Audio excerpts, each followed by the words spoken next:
Hello, dear friend. You are watching the 2022 Astrology Horoscope for people who have their Sun or Ascendant in Leo. In this video, you will learn how the most important astrology events will affect you personally.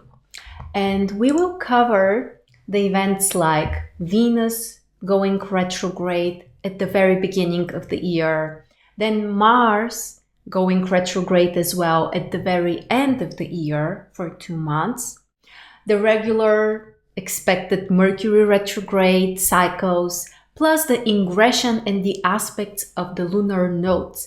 This is very important because it will show us a new direction for growth and a new life area where you can expand, where you can focus, and where things can move forward. We are going to talk about the interesting ingressions and aspects of Jupiter. Jupiter will be very active during this year and also very beneficial. Plus, we will discuss the positions of Saturn and the outer planets with their exact degrees, and you will also learn which of those are the most important and in which cases. So before we dive deep into those events, I just want to quickly introduce you to a brand new opportunity, the Mars Stars membership, which is an astrology and spiritual platform where you get access to incredible content related to astrology and also energy balance. You get one live webinar, which is on an astrology topic each month, a Q&A session each month, access to all of my astrology courses, including the upcoming ones, a private community, and other interesting surprises. The greatest news is that you have a free trial, so you can just sign up and see for yourself. More on that at the end of the video. And now let's get started with Venus going retrograde.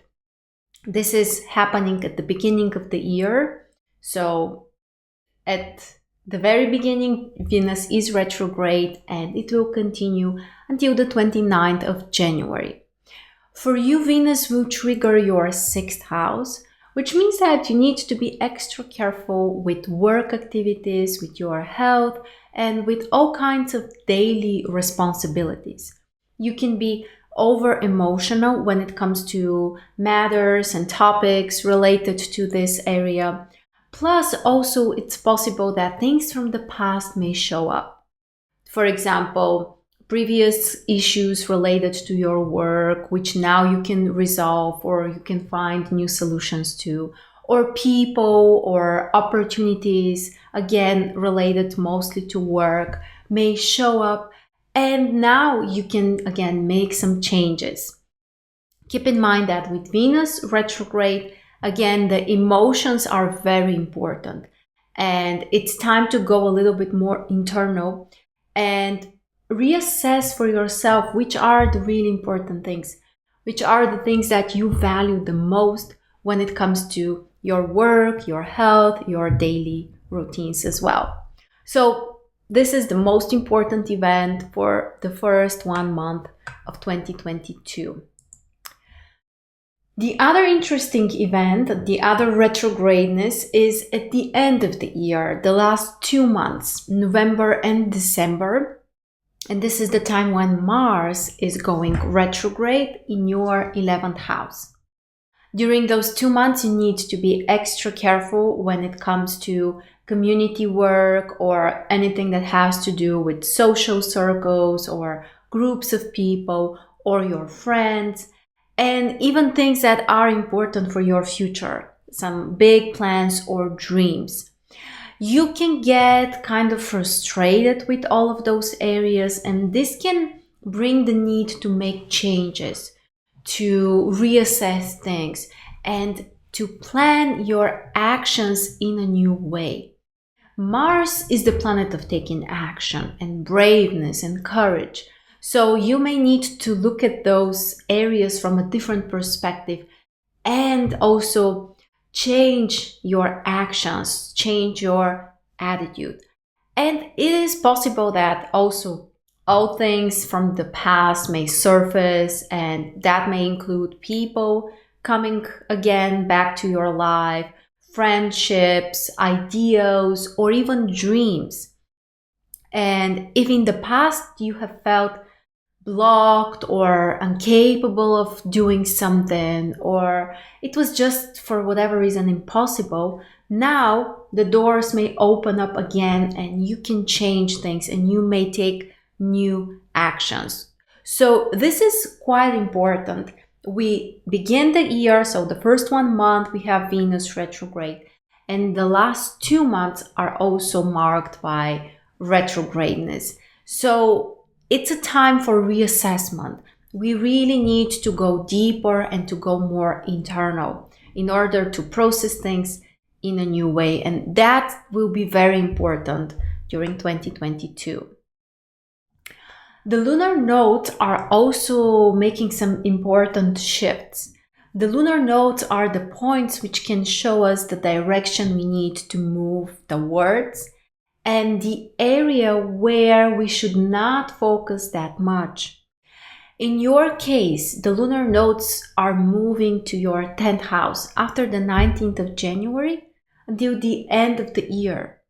And 10th house is your career, your business, your social status, your reputation. And with the North Node there, you can expand and grow and succeed more in those particular areas. So focus on this social engagement or career opportunity or business idea. This is something that can bring you growth and success. And on the other side, the South Node will be moving to your 4th house, which means that personal matters may need to kind of like step back a little bit, or you need to refocus more to the social activities. And perhaps that would mean spending less time on personal things or even family matters or connection with the people around you. It does not mean that you should neglect everyone or that you should be kind of like forgetting about this area. Absolutely not. Just know that it's important to find the balance, and chances are work and business will be the more important areas. It's interesting that also Uranus is having a conjunction with the North Node around the end of July and the beginning of August. This is a very interesting combination which can bring you something surprising and something very exciting when it comes to your work. Chances are you are not expecting this. It may come also as a shock. It may come as a big surprise, and you may need to respond very fast, but this is also an opportunity for a breakthrough, an opportunity to liberate yourself, to have more freedom, especially when it comes to work, business, and some kind of socially important goals. So this is pretty intense, and it comes right at the middle of the year. Next, we are going to talk about Jupiter, the planet of growth, success, expansion, prosperity. And Jupiter is quite positive during this year because Jupiter is in two quite comfortable signs. The sign of Pisces, which is actually a sign of Jupiter's rulership, and the sign of Aries, which is also pretty strong for Jupiter. So overall, this planet can be quite beneficial during this year. And for you, between January and April, and then again November, December, Jupiter is in 8th house. This is the house of resources coming from other people, also your own energy balance, the balance of giving and taking. That also includes health. And it may include serious topics like big transformations, like internal processes that can help you to heal. And you know that healing can also be painful at a certain point. So you should not be afraid of that.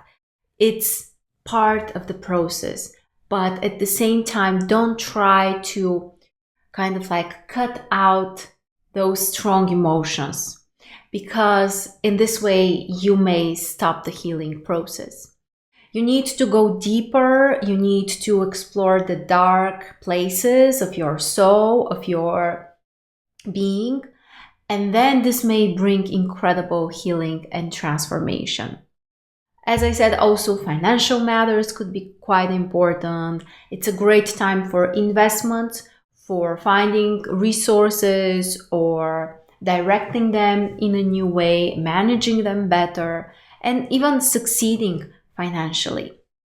The other part of the year, between May and October, Jupiter is moving to your 9th house.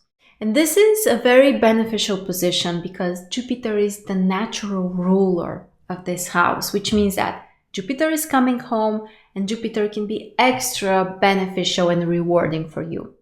It can bring you success when it comes to long-term goals, something you have been dreaming about. It's a great time to expand your worldview, to maybe travel or learn or just gain more knowledge and also wisdom. Keep in mind that when Jupiter is in Aries, and this is this time frame between May and October, Jupiter is also trining your sign. Jupiter will be in a positive connection with Leo as an energy. And that's just another bonus for you. So pretty nice time to set some new goals, to believe more in yourself and in the bright, positive future. And from that perspective, to take some action. Now let's talk about the positive aspects that Jupiter is having. Actually, Jupiter is having only positive aspects during 2022. The first one is during February. Jupiter in your 8th house connects positively with Uranus in 10th house. This is especially beneficial for work, career opportunities, and also the financial component. Maybe finding an investment or the right way to expand your resources. And also it can feel very exciting and it can be as a positive change, which is also bringing you the sense of growth. So a very, very positive and productive time. The next aspect comes around April, and there will be a conjunction between Jupiter and Neptune in your 8th house. This is a time when you may feel very sensitive and energetically very open. And this is probably the best time for energy healing or some kind of spiritual practices. So take some extra time for yourself, whether this is for a meditation or finding a person who can help you into managing your own energy better. Whatever works for you, but please use this because it can be very healing and very beneficial.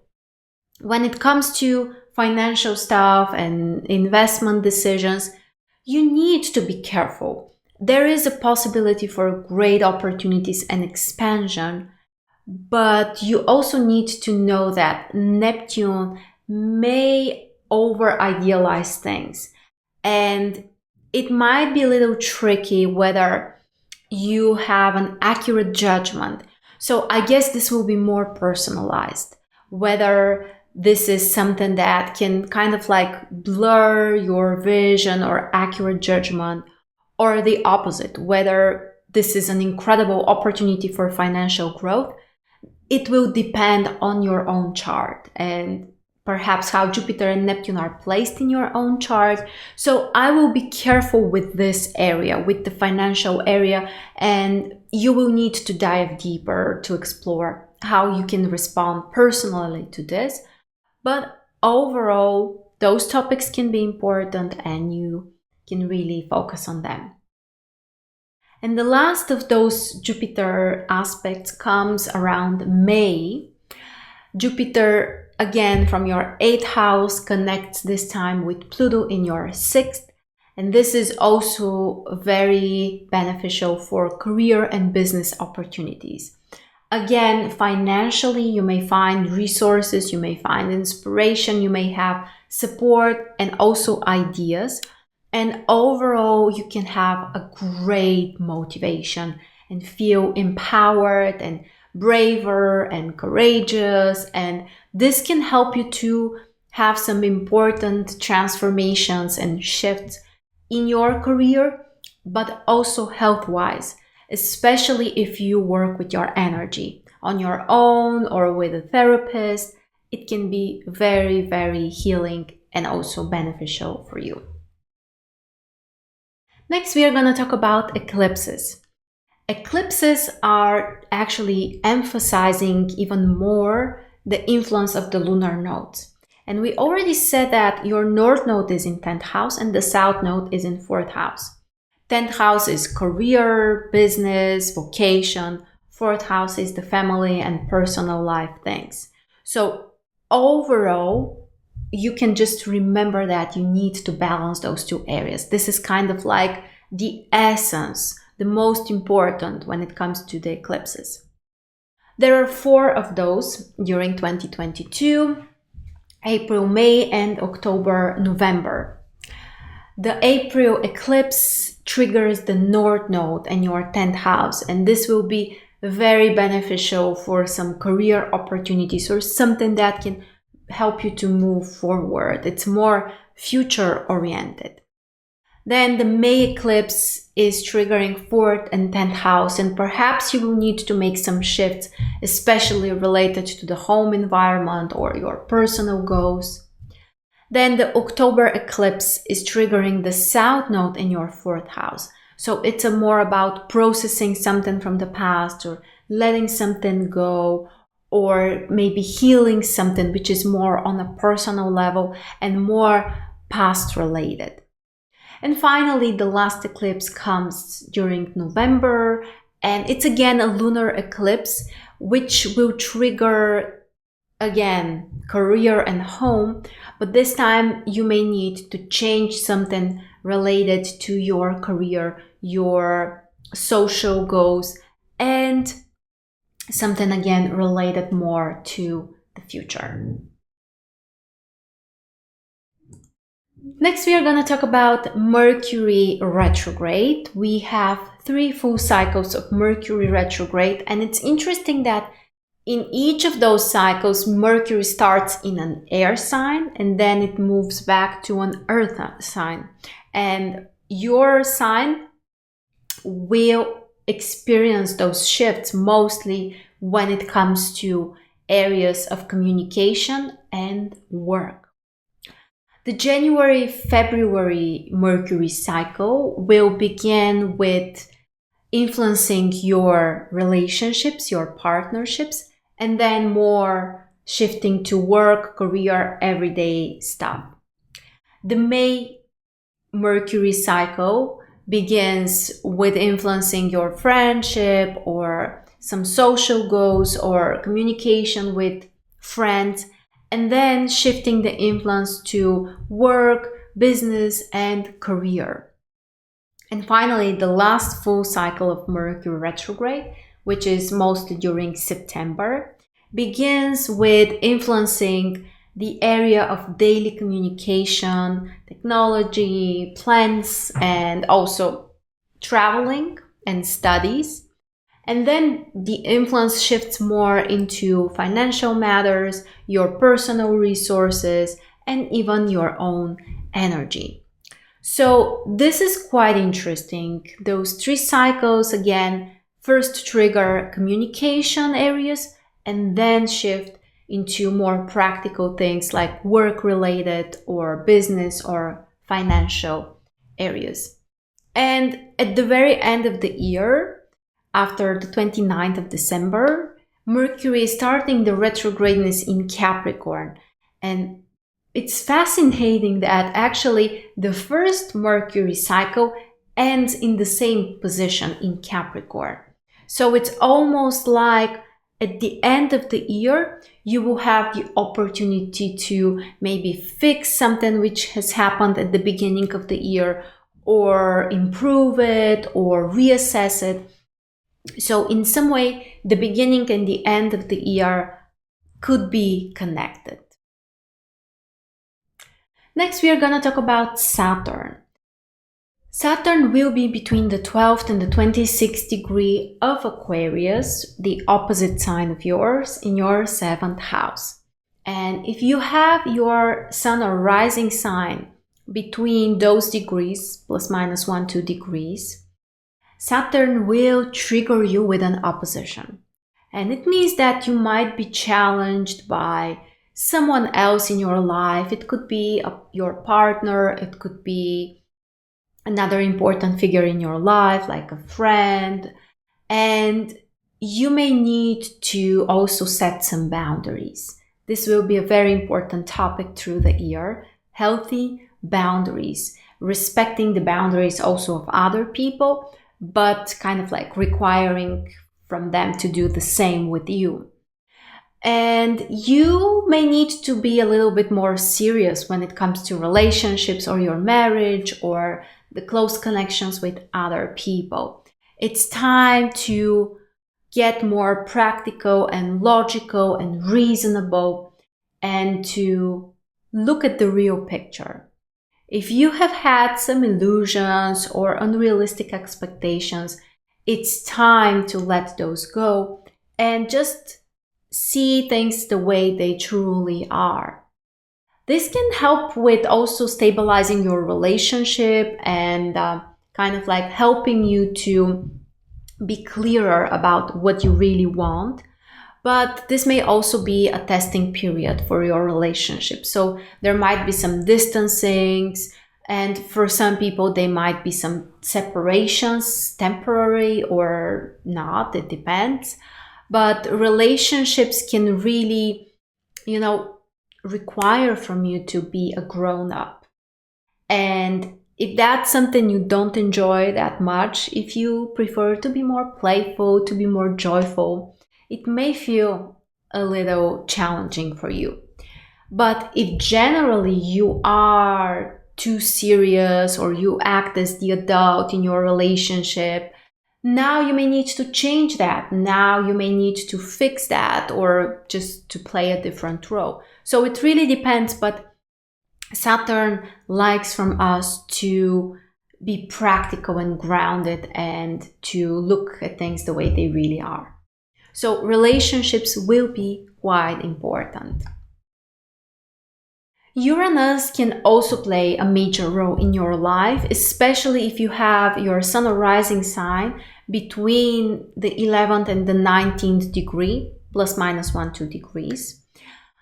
If that's the case, it means that Uranus will square your sun or rising sign, and this is a pretty big shift. It means that you need to make changes, you need to allow some transformations to occur, and you need to open yourself for new experiences.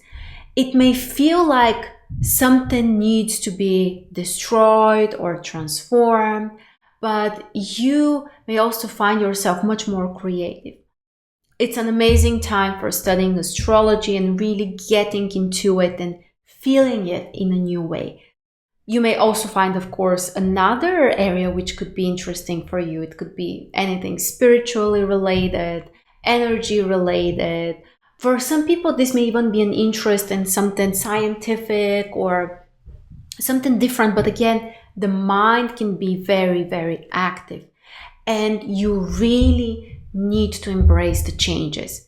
If you resist the change, it may feel very, very uncomfortable because Uranus will not give up. And of course, it doesn't mean that you need to give up. It means that you need to cooperate or combine or partner with Uranus, which means opening up in a gentle way and also embracing the idea of changes. This is probably the most important. Career and work may also go through big changes, especially if your ascendant is in Leo, and that would mean Uranus is technically in your 10th house. So career shifts or status changes are also highly possible, especially again, if those degrees are important in your chart. For example, if your 10th house, the cusp of it is between 11th and 19th degree of Taurus, you can expect some big career changes, but also opportunities for more freedom. Neptune will be between the 21st and the 26th degree of Pisces in your 8th house, so no major aspects with Leo. And it's important if Neptune is crossing the cusp of your 8th house. And overall, it can work as something from the background, helping you to open up energetically. But if that's an issue in your case or in your chart, it may feel also as feeling too vulnerable. So if that's the case, if you feel too exposed or vulnerable or somehow weak, especially on an energy level, you need to work with that. Energy practices, working with boundaries and like having some inner core and stability, this can be very helpful. Neptune in 8th house can be very beneficial for energy work, for healing, for therapy, whether you are participating as the receiver, as the client, or you are the healer. In both cases, this works very strongly. And also, you need to be more careful with financial decisions, especially with resources coming from other people or investments. And again, the degrees are pretty important. And also whether Neptune will have an aspect with one of your personal planets. But again, you need to explore your chart. Just keep in mind that it might be important in those cases if there is an aspect or if there is an ingression, conjunction with cusp of your house. And finally, Pluto. Pluto is in your 6th house between the 26th, 29th degree of Capricorn. So no major aspect again. If Pluto doesn't ingress the cusp of 6th house or doesn't make aspects with other planets, this may not be very important. This is just something in the background, maybe requiring more focus, attention, dedication to your work, but it may not turn things around. It will be very important again if Pluto is actually going through the cusp of your 6th house, which would mean that the cusp of your 6th house needs to be between 26, 29 degree of Capricorn, plus minus 1 degree. In this case, big shifts and transformation in your career. Otherwise, probably something which is just happening at the background. So those are the most important astrology events. As you can see, we have many things happening, retrogradenesses, ingressions of planets, of the lunar nodes, 4 eclipses, so pretty intense year. But the good news is that there are no major difficult aspects between the slower planets. There is a close square between Saturn and Uranus, but it's not exact anymore. So there may still be some kind of like a background noise or kind of like secondary effects from the previous 1-2 years, but I really hope that we are moving forward, that it won't be as heavy. Perhaps it will be also kind of a slow year, meaning that we need to take some time with all of those retrogradness, but at the same time, it may feel kind of refreshing as well and potentially healing. So thank you very much for joining me and have a beautiful 2022. Don't forget to sign up for your free trial for Mars Stars membership. It will give you access to all of my courses, including the natal astrology course. So it includes everything you need to know about foundational astrology and how you can interpret signs, planets, and aspects and houses. So we have more than 50 hours of lessons here, which will teach you everything you need to know about natal astrology. We also have karmic astrology course, which is a pretty extensive one and will help you to do more advanced readings. On top of that, you also receive access to live webinars. Each month, we are having a special webinar on an astrology topic and another one, which is a Q&A session. So you can come and ask all of the questions you have, which are astrology related. You get access to all of the pre-recorded courses, plus the future ones. And there are other surprises like monthly horoscopes. We have our community and also other spiritual courses and energy practices and much more in the future. So make sure to check the link below or go to marsstars.net and sign up for your free trial.